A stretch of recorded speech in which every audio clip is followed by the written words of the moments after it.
Hello everybody, and thank you for sharing your time with me.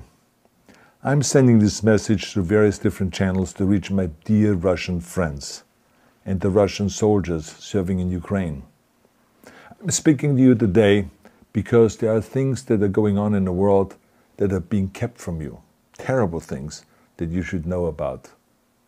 But before I talk about the harsh realities, let me just tell you about the Russian who became my hero.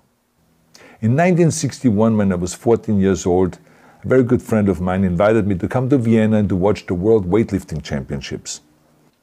I was in the audience when Yuri Petrovich Vlasov won the World Championship title, becoming the first human being to lift 200 kilograms over his head.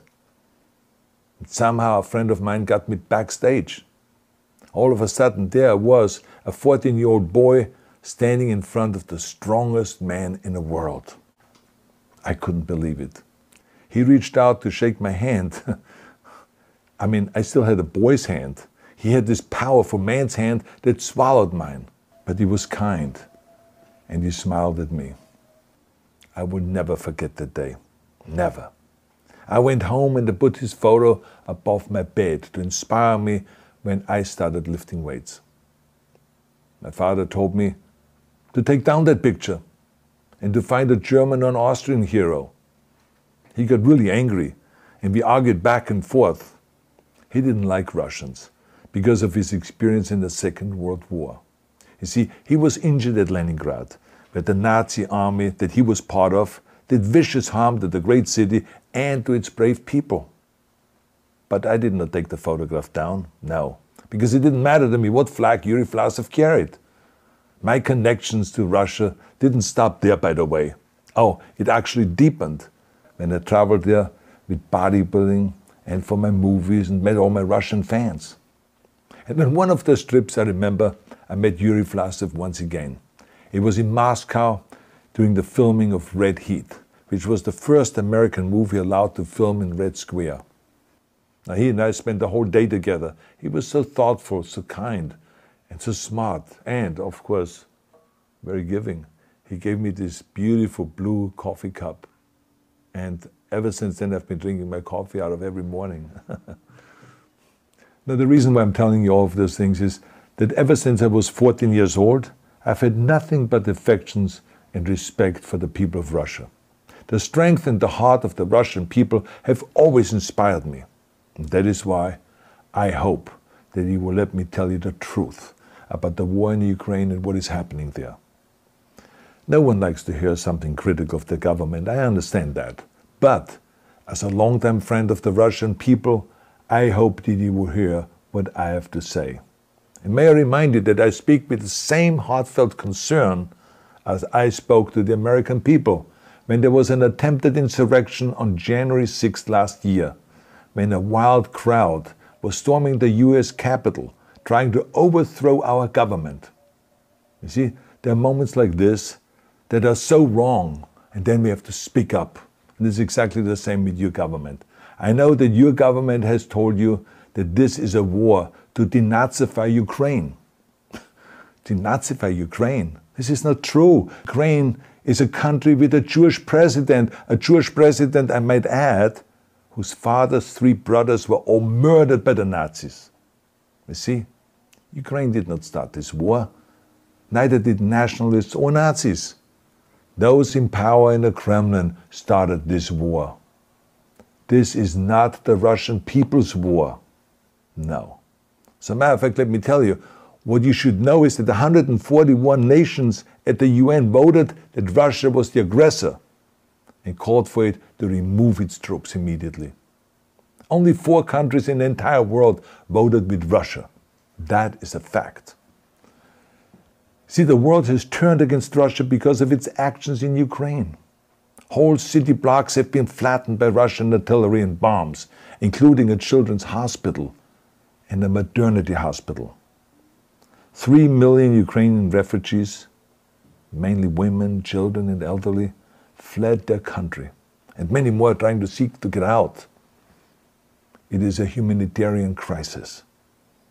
Because of its brutality, Russia is now isolated from the society of nations. You're also not being told the truth about the consequences of this war on Russia itself. I regret to tell you that thousands of Russian soldiers that have been killed. They have been caught between Ukrainians fighting for their homeland and the Russian leadership fighting for conquest. Massive amounts of Russian equipment have been destroyed or abandoned. The destruction that Russian bombs are raining down upon innocent civilians has so outraged the world that the strongest global economic sanctions ever taken have been imposed on your country. Those who don't deserve it on both sides of the war will suffer. The Russian government has lied not only to the citizens, but to its soldiers. Some of the soldiers were told they were going to fight Nazis. Some were told that the Ukrainian people would greet them like heroes, and some were told that they were simply going on exercise. They didn't even know that they were going into war. And some were told that they were there to protect ethnic Russians in Ukraine. None of this is true. The fact is that Russian soldiers have faced fierce resistance from the Ukrainians who want to protect their families and their country. When I see babies being pulled out of ruins, I think that I'm watching a documentary about the horrors of the Second World War, not the news of the day. Now let me tell you, when my father arrived in Leningrad, he was all pumped up on the lies of his government. And when he left Leningrad, he was broken, physically and mentally. He lived the rest of his life in pain. Pain from a broken back, pain from the shrapnel that always reminded him of these terrible years, and pain from the guilt that he felt. To the Russian soldiers listening to this broadcast, you already know much of the truth that I've been speaking. You have seen it with your own eyes. I don't want you to be broken like my father. This is not the war to defend Russia that your grandfathers or your great-grandfathers fought. This is an illegal war. Your lives, your limbs, your futures are being sacrificed for a senseless war condemned by the entire world. Now, to those in power in the Kremlin, let me just ask you, why would you sacrifice those young men for your own ambitions? To the soldiers who are listening to this, remember that 11 million Russians have family connections to Ukraine. So every bullet you shoot a brother or a sister. Every bomb or every shell that falls is falling not on an enemy, but on a school, or a hospital, or a home. I know that the Russian people are not aware of such things are happening. So I urge the Russian people and the Russian soldiers in Ukraine to understand the propaganda and the disinformation that you are being told. I ask you to help me spread the truth. Let your fellow Russians know the human catastrophe that is happening in Ukraine. And to President Putin I say, you started this war. You are leading this war. You can stop this war.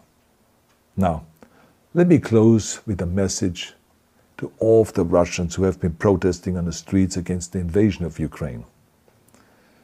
The world has seen your bravery. We know that you have suffered the consequences of your courage.